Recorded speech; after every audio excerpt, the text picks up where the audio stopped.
Oye, una pregunta. ¿Hoy cuando te has despertado, tu cuerpo seguía ahí? ¿Seguías teniendo cuerpo?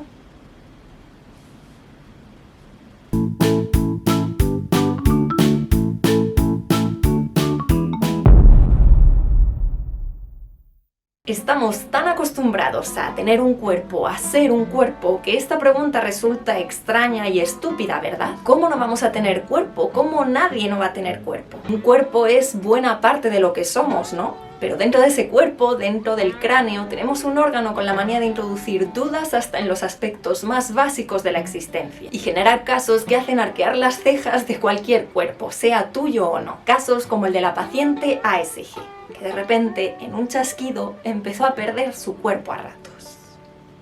La paciente, llamada ASG, era una mujer normal de mediana edad, graduada en administración de empresas, divorciada y con 2 hijos mayores. Todo en su vida transcurría con normalidad, hasta que llegó una época en que empezó a sentir mareos, dolores de cabeza y a experimentar problemas para caminar.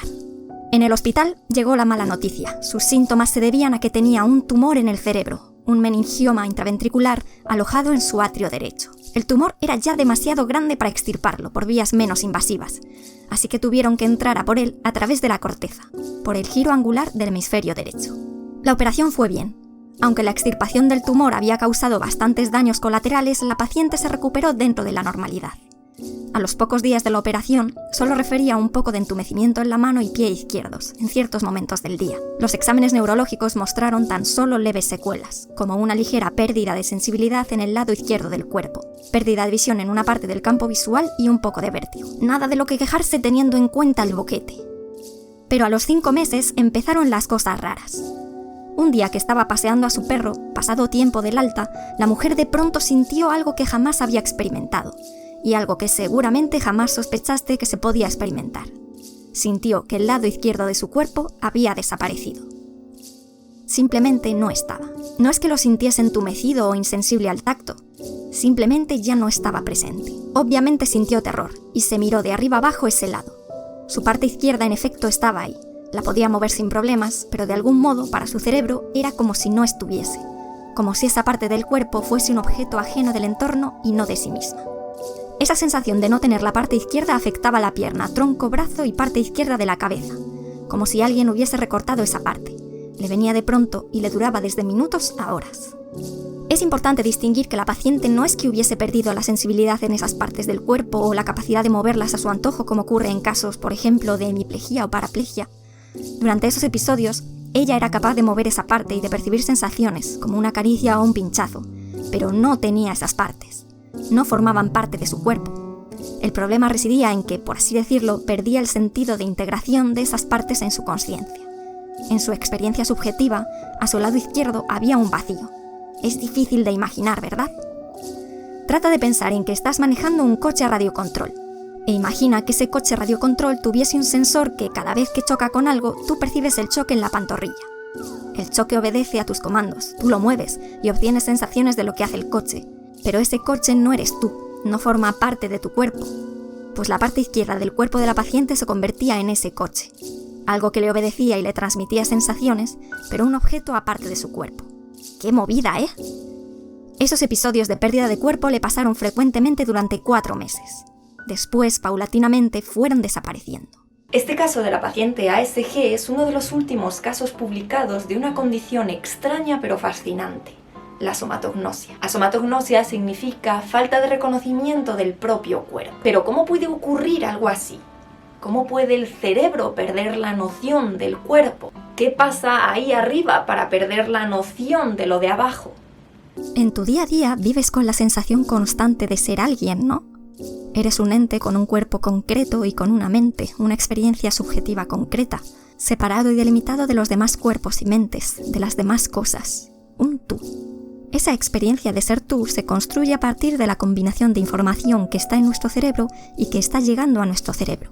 Información que está llegando del exterior, pero también del propio cuerpo.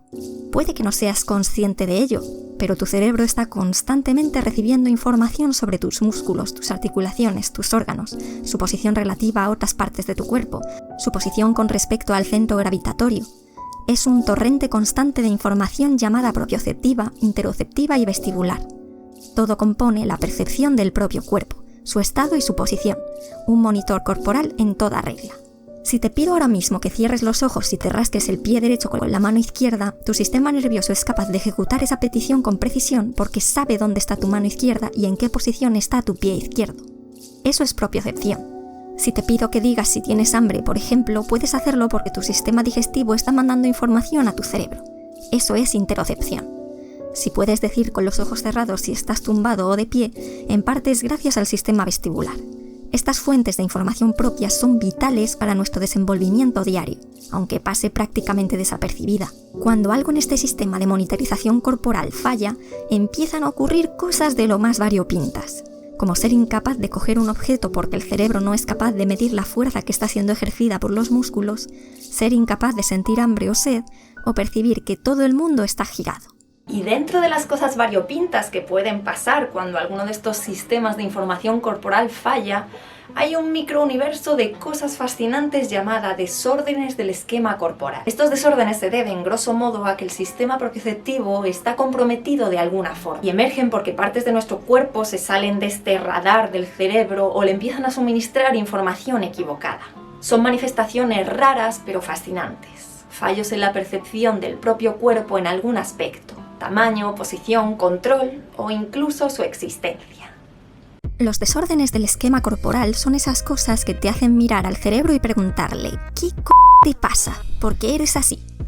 Los tenemos, por ejemplo, en el síndrome de Alicia en el País de las Maravillas, parte de cuya sintomatología consiste en percibir partes del propio cuerpo como más grandes o más pequeñas de lo que son. O en casos de migraña, donde pacientes refieren la sensación de tener el cuerpo separado en dos mitades. Los famosos miembros fantasma, cuando las personas amputadas siguen sintiendo que tienen lo amputado, son también un tipo de estos desórdenes. O la percepción de miembros de más, los llamados miembros fantasma supernumerarios. O la llamada somatoparafrenia, en la cual los pacientes perciben que una parte de su cuerpo no es suya o está controlada por agentes externos. O los fenómenos de autoscopia, en los que el paciente percibe un doble que mimetiza sus movimientos. Dentro de estos desórdenes del esquema corporal también se encuentra, como habrás adivinado, la somatognosia, condición que alude a la salida de alguna parte de nuestro cuerpo de ese radar de monitoreo que ejerce nuestro cerebro. La aparición de los desórdenes del esquema corporal se han asociado, aunque no exclusivamente, a la existencia de lesiones de diversa naturaleza en los lóbulos parietales, sobre todo el derecho, como ocurrió con nuestra paciente. Algunas regiones parietales, como los giros angulares, son vistos por algunos neurocientíficos como centros esenciales para la emergencia de una experiencia integrada de la propia existencia.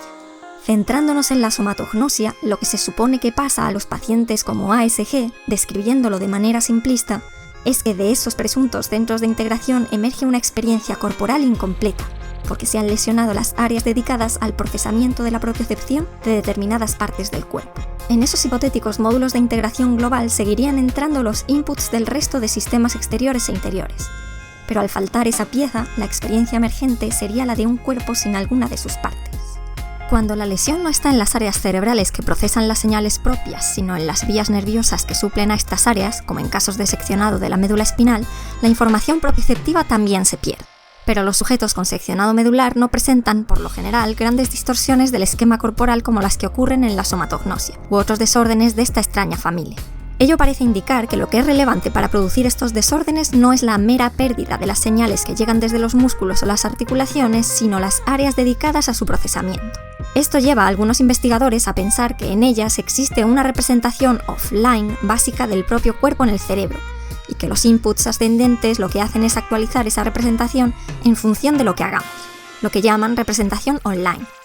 Es cuando se altera por alguna lesión la integridad de esa representación offline cuando emergería la experiencia subjetiva de ausencia de partes corporales, como ocurrió con la ASG. ¿Y la somatognosia solo puede ocurrir así, perdiendo el lado izquierdo? ¿O hay otros modos de experimentar a somatognosia? En realidad lo que queremos saber es si alguien puede perder el cuerpo entero. En efecto, la somatognosia puede afectar en grados, desde solo una pequeña parte del cuerpo al cuerpo entero. Este caso de 2006 resulta interesante porque pidieron a la paciente que dibujara lo que percibía. Se trataba de una mujer de mediana edad cuyo cerebro de pronto perdió su mano derecha a causa de unas pequeñas lesiones isquémicas. Lo curioso de este caso es que la ausencia de la mano en su experiencia consciente venía también acompañada por un déficit en su percepción visual y en el movimiento. Al contrario que ASG, esta otra paciente sintió de pronto que su mano se había esfumado, y cuando miró a esa parte para comprobarlo, tampoco podía verla conscientemente, ni moverla.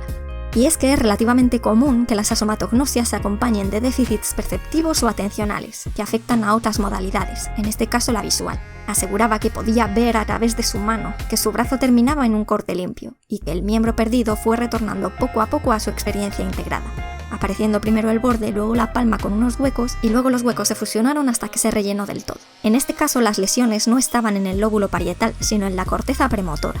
Casos como este hacen evidente que la representación corporal integrada no es algo que atañe solo al lóbulo parietal y que se trata de una función tremendamente compleja. Otro curioso caso es uno que reporta Antonio Damasio en su interesantísimo libro La sensación de lo que ocurre.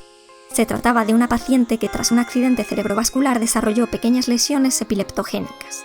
Durante algunos episodios epilépticos, el cerebro de la paciente de pronto perdía el cuerpo.